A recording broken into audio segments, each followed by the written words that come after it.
কোরআন সঠিকভাবে জানতে ও বুঝতে হলে প্রাণীবিদ্যা ও মানব শরীরবিদ্যা সম্পর্কে অবশ্যই সম্যক ধারণা থাকতে হবে। কোরআন নাজিল হয়েছে জীবিত মানুষের জন্মলগ্ন থেকে শুরু করে মৃত্যু অবধি এই সময়কালের মধ্যে মানুষ কিভাবে লাইফ সার্কেল চলবে, মানুষ কিভাবে জীবন বিধান চালাবেন, এই গাইডলাইনটা দেওয়ার জন্য দিস ইজ দ্য হেদায়েত। অথচ মধ্যে হেদায়েতের সন্তরণ করার জন্য জ্ঞানলব্ধ কোনো বিশেষ জ্ঞান অর্জিত না করার জন্য আমরা দোয়া হয় ইবাদতের মধ্যে নিয়ে নিলাম যে এই দোয়া করলেই আমরা জান্নাতে যাব, এই ইবাদত করলে জান্নাতে যাব, এইভাবে নামাজ পড়লে জান্নাতের চাবি কেটে বানাবো, এগুলো করা হলো। এখানে প্রাণীবিদ্যা মানব শরীরবিদ্যা কি দরকার? তুমি আসি আপনার কোরআনে বহু জায়গায় আল্লাহ তাআলা বলেছে সদর এবং কলব সম্পর্কে। আগে এসে আমরা সদর এবং কলব কাকে বলে, কোথায় থাকে? সদর এবং কলব আমাদের অনেক পীর সাহেবরা আছেন যারা জিকির করেন, লা ইলাহা ইল্লাল্লাহ বলে কলব পরিষ্কার করেন, মনে করেন কলব এখানে। এখনো অনেকে মনে করেন সদর এখানে, কলব এখানে। যারা বিজ্ঞান জানেন না অথবা যায় নাও, যারা আকল পাশ করেন নাই, তারা মনে করছেন কলব আর সদর এখানে। আমি এখানে আপনাকে ব্যাঙ গাছির জীবনচক্র দেখাবো। ছোট ব্যাঙ থেকে যখন ডিম থেকে ফুটে ব্যাঙ গাছি বের হয়, তখন তার শুধুমাত্র মাথাটা থাকে এবং পার একটা লেজের মতো থাকে, ওই মাথাটা দিয়ে মুখ করে চলতে থাকে। তাহলে এবার চিন্তা করুন, ওই ব্যাঙগাছির সদর কোথায় আর কলব কোথায়? ওদের মাথায় না হয় সঞ্চালনটা, তাহলে ও তো বডি হয় নাই, ধর হয় নাই, বুক হয় নাই, তাহলে ও চলে কি করে? ওর যদি কলব এখানে, ওর সঞ্চালন হবে কি করে?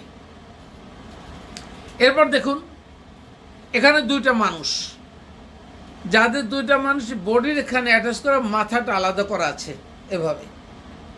মানুষ কিন্তু দুইটা, তার কিন্তু রুহু দুইটা কাজ করছে এবং সে সম্পূর্ণ দুইটা আলাদা মানুষ। দেখুন, একজন একটা মোবাইল চালাচ্ছে, আর একজন একটি পানির বোতল হাতে নিয়ে, তাহলে তার কাজ করছে কি? দুইটা মাথা আলাদা, বুকটা কিন্তু এক। তাই যদি তাদের সদর আর কলব এখানে থাকতো, তাহলে বুক এক হওয়ার পরে মাথা কেন আলাদা? তারা দুইভাবে কাজ করে কিভাবে? এতটুকু কমন সেন্স আমাদের সেই আকাবিদের আলেম ওলামাদের অথবা যারা এই শুধু মাদ্রাসা ভিত্তিক পড়ছে, বিজ্ঞান জানে না, তাদের ভিতরে এটা ঢুকেনি। তাই যারা আমাদেরকে মনে করেন যে মাদ্রাসায় পড়ছে বড় হুজুর কোরআন জানে না, আপনি কি জানবেন? ভাই আমি না, আপনি স্টাডি করেন, আপনিও জানবেন, আপনি মুফাসসির হবেন। কোরআন সকলের জন্য, যে কেউ কোরআন পড়তে পারবে, জানতে পারবে, বুঝতে পারবে, এখানে জ্ঞান অর্জন করতে পারবে। এমনকি হিন্দু, বৌদ্ধ, খ্রিস্টান যে জাতি যেখানে আছে না কেন, কোরআন সকলের জন্য। সে তার মাতৃভাষায় কোরআন পড়ুক, কোরআন বুঝতে পারবে। আমরা করলাম কি? কোরআন না বোঝার জন্য ইবলিসের চরিত্রে আমাদের নিজের ভিতরে অবলম্বন করিয়ে বললাম, না কোরআন পড়তে পারে না, আরবি পড়তে পারে না, কোরআন পড়ে, আরবি ভালো করে উচ্চারণ করতে পারে না, কোরআন পড়বে কি করে? আরবি উচ্চারণ করতে পারুন না, উচ্চারণ যাই হোক, কোরআন বুঝতে হবে। আল্লাহ সে হেদায়েতের জন্য দিয়েছে কোরআন। আমরা জীবনে চলার পথে প্রতিটা স্তরে কোরআনে জ্ঞান অর্জন করে সেটা মাথায় রেখে তারপরে আমরা জীবন পরিচালনা করব। সেইটা হলো লাইফ সার্কেলের জন্য কোরআনকে ব্যবহার করা এবং কোরআনের নীতিতে চলা, আদর্শে চলা। তাহলে একটা মানুষ জান্নাত পাবে। আর তা না হলে কোরআন যদি না জানে, সে কোনো অবস্থায় জান্নাত পাবে না।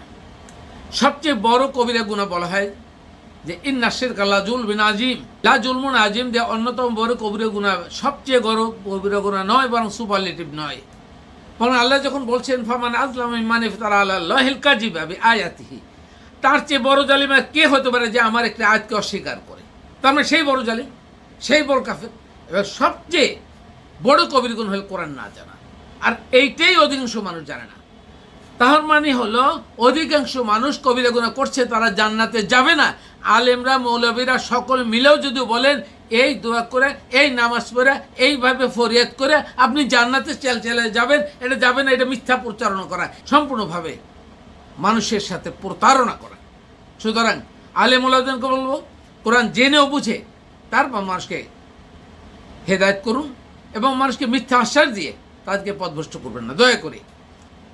আপনারাও কোরআন জানাবো বোঝার জন্য বিজ্ঞান সহ অন্যান্য সকল জ্ঞানের সাথে সমন্বিত জ্ঞান অর্জন করুন। তাহলে আপনারাও জানতে পারবেন, মানুষ জানতে পারবে, দুনিয়ার সকল মানুষ যদি হেদায়েত পায় এবং সকলেই যদি কোরআনের ভিত্তিতে আপনি জান্নাতে যায়, আপনার কোনো ক্ষতি নেই, বরং উপকার। কারণ জান্নাতে কিন্তু আসন সংখ্যা সীমিত না। আপনি ব্যবসা বাণিজ্য করেন না যে আরও গুণে আমার ব্যবসা নিয়ে যাবে, আপনি চাকরি করেন না যে আপনার চাকরি আরও গুণে নিয়ে যাবে, আপনার ইন্টারভিউতে ভালো রেজাল্ট না করলে অন্যজনে ভাইবে কল করে নিয়ে যাবে। Matter is not like that. Can everybody should have a space in the জান্নাহ if he work to go for জান্নাহ। জান্নাতে যাওয়ার জন্য আপনি কোরআন জানুন, কোরআন বুঝুন, কোরআন বিশ্বাস করুন, আমল করুন, you will go to Jannah. Allah Hafiz.